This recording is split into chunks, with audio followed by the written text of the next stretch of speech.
இதுக்கு என்னதான் பாரதி தீர்வு? இப்படியே நீ எத்தனை நாளைக்கு தான் ஓடிக்கிட்டே இருப்ப? உன் மனசு ஒரு நாள் டயர்ட் ஆகும்ல. அதெல்லாம் நான் ஆல்ரெடி டயர்டா தான் இருக்க வேண்பா. இந்த நேரத்துல உனக்கு தேவை என்ன தெரியுமா? அ, நீ என்ன நினைச்சாலும் பரவாயில்ல. என் மனசுல தோன்றத நான் சொல்றேன். இப்போ உனக்கு தேவை ஒரு கல்யாணம்.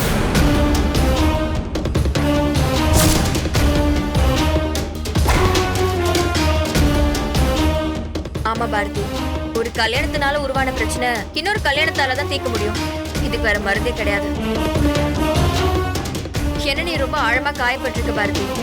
அந்த காயத்தை ஹீல் பண்ணணும்னா மேல் போக்கான ஆறுதெல்லாம் யூஸ் இல்ல. உன்னை ஆழமா புரிஞ்சுக்கிட்டு உன்னை நேசிக்கிற ஒருத்தி உன் கூடவே துணையா இருக்கணும். இது உன்னோட மன அமைதிக்காக மட்டும் சொல்லல. இப்படியே கொஞ்ச நாள் போச்சுன்னு வையேன், உன் அப்பான்னு கூப்பிட்டா ஆல்ரெடி ஒரு குழந்தைய ரெடி பண்ணிருக்காங்க. அப்புறம் கொஞ்ச நாள் கழிச்சு இந்த குழந்தைக்கு ஒரு அம்மாவா அவ கூடவே இருக்கணும்னு கண்ணம்மாவே கூட்டிட்டு வந்துருவாங்க. அவ கூட வாழ்ந்தே ஆகணுங்கிற நிர்பந்தம் உனக்கு உருவாயிடும். அப்புறம் திரும்ப திரும்ப டிஎன்ஏ டெஸ்ட் எடுக்க வான்னு சொல்லி உன்னை டார்ச்சர் பண்ணுவாங்க. நீ எவ்வளவு தூரம் கண்ணம்மா விட்டு விலகி வரியோ அவ்வளவு தூரம் அவங்க ஒட்டுவாங்க. ஏன் இப்பவே பாரு, கண்ணம்மா எங்க இருக்கா, அவ குழந்தைக்கு எப்ப பேர் வைக்கிறாங்க, இதெல்லாம் உங்க அப்பா அம்மாக்கு தெரிஞ்சிருக்குல. அப்படின்னா என்ன அர்த்தம்? உன் வீட்டுல இருக்க ஒவ்வொருத்தரும் அவ கூட நல்ல கான்டாக்ட்ல இருக்காங்கன்னு தான் அர்த்தம். எனக்கு தெரியும் உன்னால தடுக்க முடியாதுன்னு, பட் தடுக்கணும்னா அதுக்கு இருக்கிற ஒரே வழி கல்யாணம் மட்டும்தான். பொண்டாட்டின்னு ஒருத்தி வந்தா மட்டும்தான் இதெல்லாம் தடுத்து நிறுத்த முடியும் பாரதி. இல்ல வெண்பா, நான் என்ன இங்க பாரு, நான் தான் இன்னும் டிவோர்ஸ் வாங்கலே, அப்புறம் எப்படி இன்னொரு கல்யாணம் அது இதுன்னு ஆரம்பிக்காத. நீ மட்டும் எதுக்கு எப்பவுமே நேர் வழியா யோசிக்கணும்? தப்பு செஞ்ச கண்ணமாவே இன்னொருத்த கூட ஜாலியா வாழ்வா. நீ மட்டும் ஏன் உன் வாழ்க்கையை இழந்துட்டு இன்னொரு கல்யாணம் பண்ணிக்க கூட யோசிக்கணுமா? அப்படி ஒண்ணும் அவசியமே இல்ல பாரதி. நீ இந்த அளவுக்கு நியாயமா யோசிக்கிறதுக்கு கண்ணம்மா ஒண்ணும் அவ்வளவு ஒழுக்கமானவெல்லாம் கிடையாது. Hey, she's not deserving this much of honesty, okay? அவ வாழ்க்கையை தேர்ந்தெடுத்து நடக்க ஆரம்பிச்சா இது உன் வாழ்க்கை. நீ தான் டிசைட் பண்ணணும். இப்ப என்னதான் பண்ண சொல்ற? கல்யாணம் பண்ணிக்க சொல்றேன். இந்த நிலைமையில என்ன யார் வேண்பா கல்யாணம் பண்ணிப்பா? நான் பண்ணிக்கிறேன்.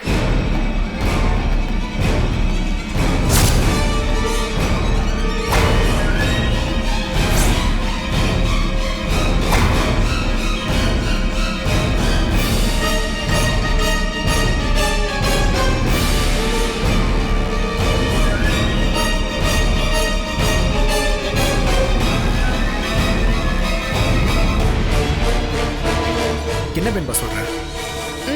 ஆமா பாரதி, நான் அர்த்தம் புரிஞ்சுதான் சொல்றேன். என்னோட க்ளோஸ் ஃப்ரெண்ட் நீ. உன்னோட மன கவலை தீரணும். அதுக்கு கல்யாணம் தான் மருந்துனா உன்னை கல்யாணம் பண்ணிக்க நான் ரெடியா இருக்கேன். நான் இப்படி சொல்லும் போது உனக்கு ஷாக்கா தான் இருக்கும். ஆனா உன்னை மீட்டு கொண்டு வரதுக்கு இதை விட நல்ல வழி வேற எதுவும் எனக்கு தெரியலடா. நீ நல்லா இருக்கணும் பாரதி. உன்ன மாதிரி நல்ல மனசு இருக்கிறவங்க இந்த அளவுக்கு வாழ்க்கையில கஷ்டப்படவே கூடாது. நீ எந்த தப்புமே செய்யாதவன்னு எனக்கு நல்லா தெரியும். நீயே யோசிச்சு பாரு, உனக்கு எல்லாம் புரியும். ஏய் பாரதி,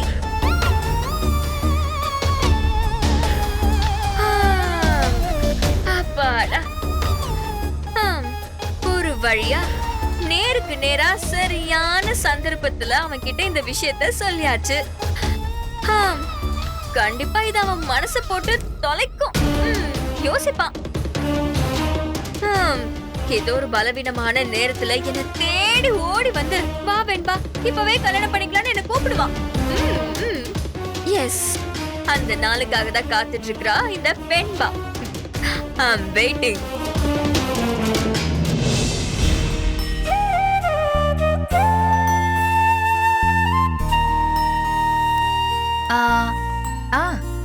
எங்க உங்ககிட்ட சொல்ல மறந்துட்டேன்.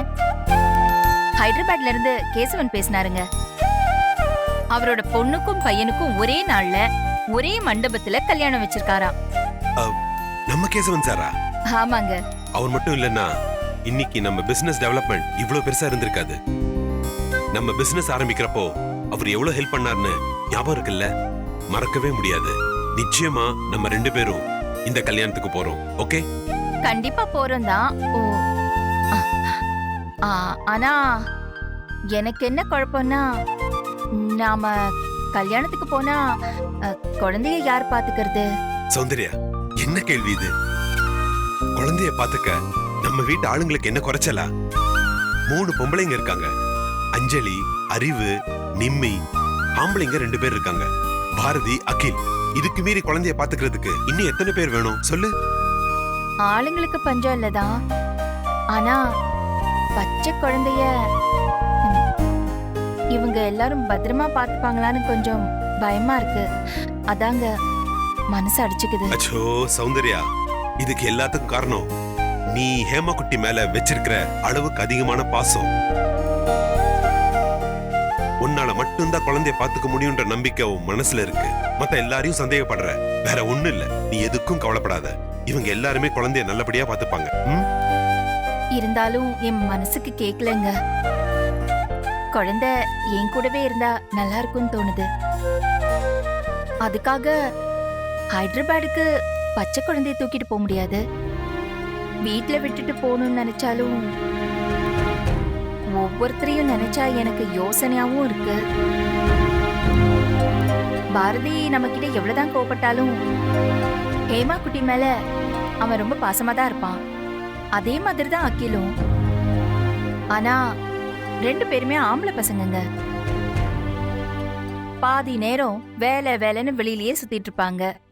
வீட்லயே இருக்க மாட்டாங்க. அவங்களையும் நம்ம நம்ப முடியாது. மிச்சம் இருக்கிறது நிம்மி. அது வேஸ்ட். வீட்டு வேலையும் ஒழுங்கா செய்யாது. ஹோ, அவெல்லாம் எதுக்கு இந்த வீட்ல இருக்கானே எனக்கு தெரியல. அப்புறம் அஞ்சலி, அவ மேல இந்த நிமிஷம் வரைக்கும் எனக்கு நம்பிக்கையே வரலங்க. என்ன சௌந்தர்யா சொல்ற? ஆமாங்க, அவ குழந்தைய நல்லா பாத்துப்பான்னு எனக்கு தோணலங்க. கடைசியில அறிவு தான் இருக்கா. நாம ஊருக்கு போறதா இருந்தா அவகிட்டதான் குழந்தைய ஒப்படைச்சிட்டு போனோம். அதான் ஒரே வழி. சௌந்தர்யா, அதான் அறிவு பாத்துப்பான்னு நீயே சொல்ற. அப்புறம் என்ன? அறிவு நல்லபடியா பாத்துப்பா. சரியா? டென்ஷன் ஆகாத. அறிவு, என்ன சித்தி? நானும் அவரும் நாளைக்கு ஹைதராபாத் போறோம்மா. என்ன சித்தி, ரொம்ப நாளுக்கு அப்புறம் சித்தப்பா கூட ஜாலியா ட்ரிப் போறீங்க போல. அட ஏய், இந்த பாரு, ஒரு வேலை விஷயமா போறோம். திரும்ப வரதுக்கு 2 நாள் ஆகும். அது வரைக்கும் குழந்தைய நீதான் நல்லபடியா பாத்துக்கணும். அதுக்கு என்ன சித்தி, வீட்ல இவ்ளோ பேர் இருக்கோம். நான் இருக்கேன், தோ அஞ்சலி இருக்கான், நிம்மி இருக்கான், அகில், பாரதி 2 பேரும் இருக்காங்க.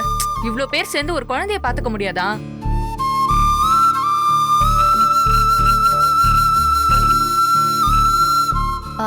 நான் வீட்ல இருக்கிற மத்தவங்கள பத்தி எல்லாம் கேட்கல அறிவு. நான் உன்னை பத்தி மட்டும்தான் கேள்வி கேக்குறேன். நீ பாத்துப்பியா மாட்டியா?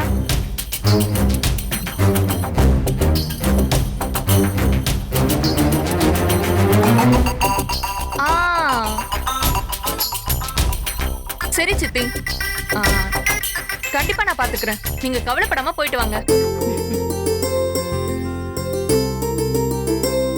ஆமா, எப்ப கிளம்புறீங்க?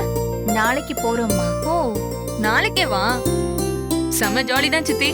மறுபடியும் நான் உன்கிட்ட சொல்றேன், குழந்தைய பத்திரமா பாத்துக்கோ. என்ன? சரி சித்தி. நல்ல வேலை, இந்த வேலையை ஏன் தலையில கட்டல.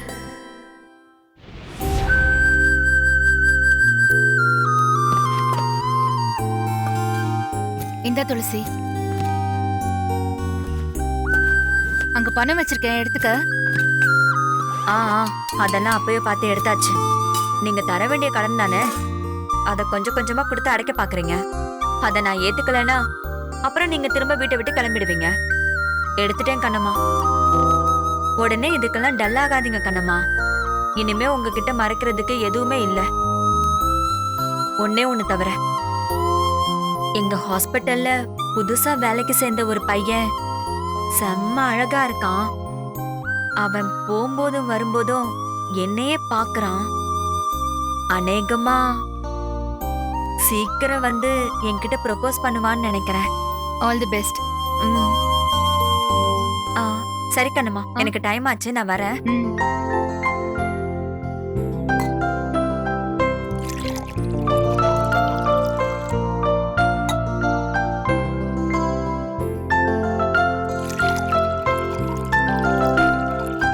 எப்ப பார்த்தாலும் பாப்பாக்கு தூக்கம் தானா?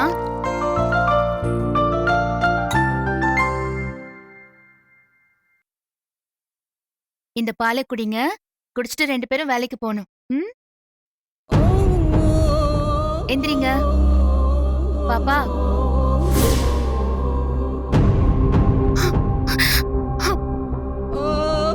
பாப்பா, அம்மாவை பாரு. பாப்பா, பாப்பா.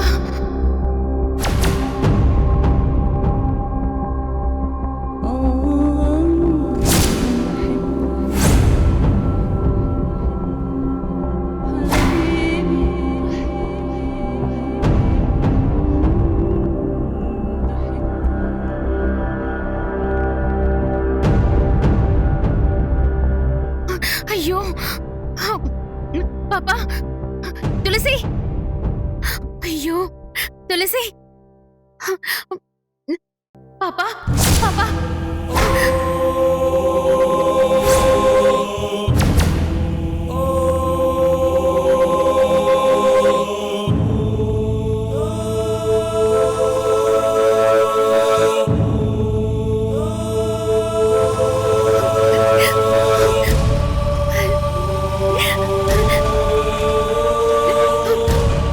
Auto, auto. எங்கம்மா போனோம்? அட ஹாஸ்பிடல் ஏறுமா போனேனே. ஏறுமா உட்கார்.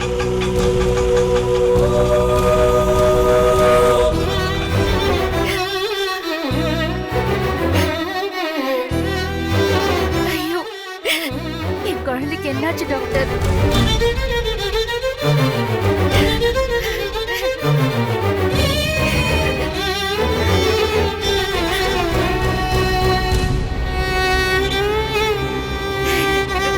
கடவுளே, எனக்கு இப்படி திரும்ப திரும்ப சோதனையை தர.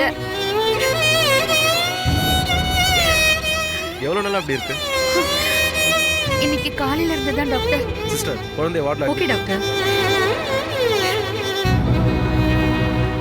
நீங்க இப்படி உட்காருங்க மேடம். இவளுக்கு இவளுக்கு என்னாச்சு டாக்டர்?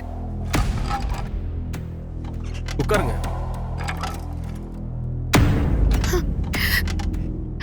என் குழந்தைக்கு என்னாச்சு டாக்டர்? ஏன் மூச்சு பேச்சு இல்லாம மயங்கி விழுந்துட்டா?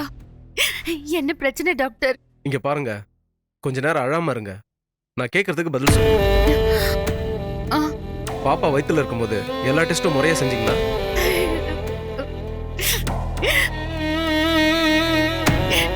இல்ல டாக்டர், பண்ணல. சரி, டெஸ்ட் தான் பண்ணல. குழந்தை வயித்துல ஆரோக்கியமா வளர்றதுக்கு நீங்க சத்தான சாப்பாடுலாம் சாப்பிட்டீங்களா?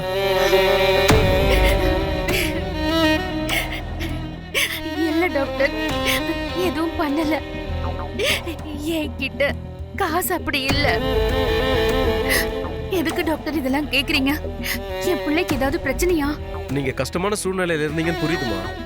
குழந்தை வயித்துல இருக்கும் போதே அதோட இதயத்துல கொஞ்சம் பிரச்சனை இருக்கு.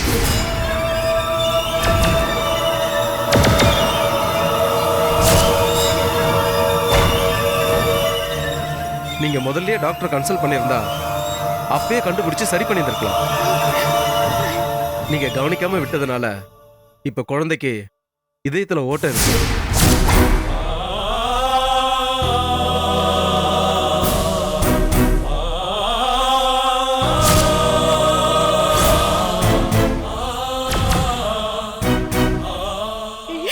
என் குழந்தைக்கு இதயத்துல ஓட்டையா? ஆமாங்க. இப்ப என்ன டாக்டர் பண்றது? என் குழந்தைய காப்பாத்திரலால ஒன்னும் பிரச்சனை எல்லாம் இல்லையே. இந்த மாதிரி கேசஸ் நிறைய வருதுமா. ஈஸியா சால்வ் பண்ணிட முடியும். ஆனா ஹார்ட் ஸ்பெஷலிஸ்ட் டாக்டர் வந்து தான் சர்ஜரி பண்ணி ஆகணும். அது கொஞ்சம் செலவாகும். நீங்க உடனே ஆபரேஷன் பண்ணுங்க, நான் போய் காசோட வரேன். ஒரு 2 லட்சம் செலவாகும்.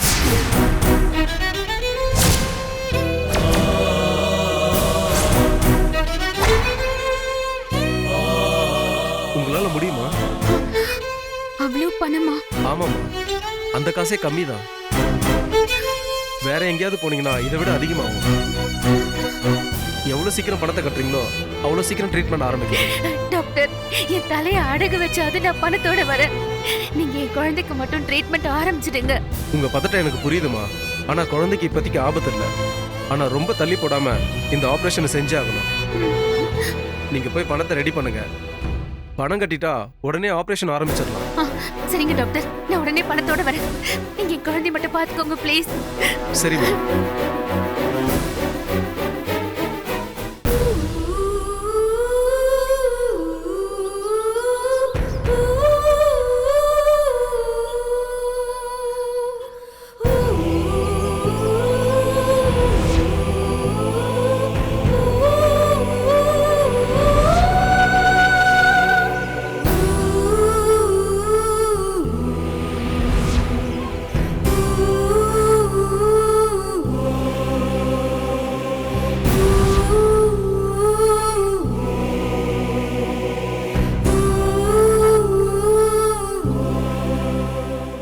பணம் பணம், என் பிள்ளைய காப்பாத்தி எனக்கு 2 லட்சம் வேணும். நான் எங்க போவேன்? இவ்வளவு பணத்தை நான் யார போய் கேட்பேன்?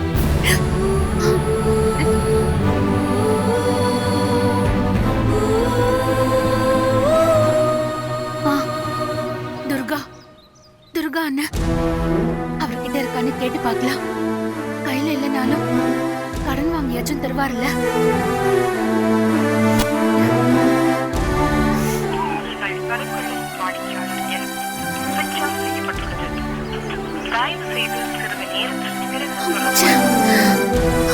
ஐயோ, சுவிட்ச் ஆஃப்ல இருக்கு. வேற யாரு கடன் கேட்கிற அளவுக்கு எனக்கு யார தெரியும்? துளசி கிட்ட இவ்வளவு காசு இல்ல, அது எனக்கு நல்லாவே தெரியும். யார்கிட்ட கேட்கலாம்? நான் வேலை செய்யற மேனேஜர் மேடம் கிட்ட எதுக்கும் கேட்டு பாப்போம்.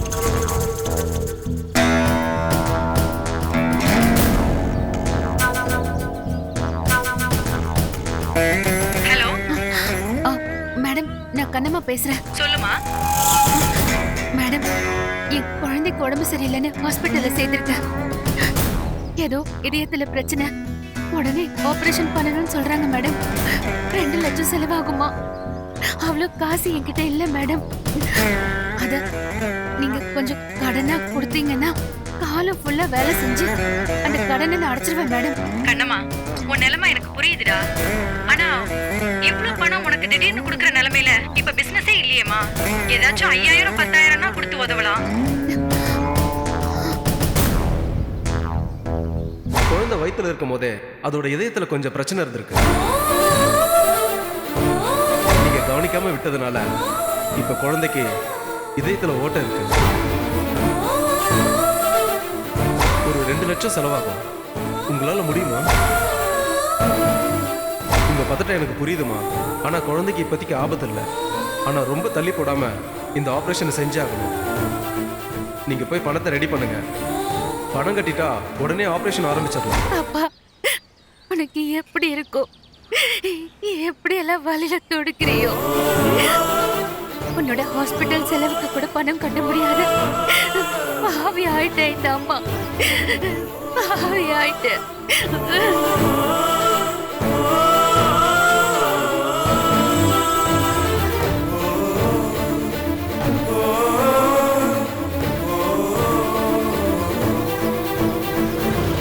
உன்னை நான் காப்பாத்திடுவேன் பாப்பா. எப்படியாவது நான் காப்பாத்தி தீருவேன் பாப்பா.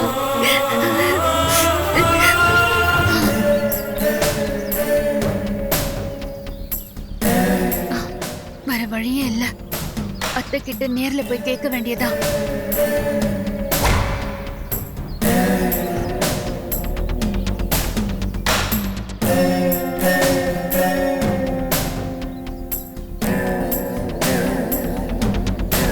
எங்க அம்மா தான் இதெல்லாம் செய்யறாங்கன்னு உனக்கு நல்லா தெரியும். தெரிஞ்சுதானே இதெல்லாம் வாங்கியிருக்க. உனக்கு சோத்துக்கு வழி இல்ல, செலவுக்கு காசு ஏதாவது வேணும்னா என் காலில் விழுந்து கெஞ்சு. நான் பாவம் பார்த்து ஒரு 500 1000 தூக்கி போடுறேன். அதை விட்டுட்டு குறுக்கு வழியில என் வீட்டுல இருக்கிறவங்க கிட்ட இறக்கத்தை சம்பாதிச்சு அவங்க தயவுல வாழணும்னு நினைக்கிறேன். ஒருவேளை பாரதி வீட்டுல இருந்தா ஏற்கனவே அத்தையோட உதவியோட தான் நான் உயிர் வாழ்ந்துட்டு இருக்கேன்னு நினைச்சிட்டு இருக்கான். இப்ப போய் நின்னா இன்னும் அசிங்கமா நினைப்பானே. காலம் எல்லாம் இதையே குத்தி காட்டி பேசுவானே.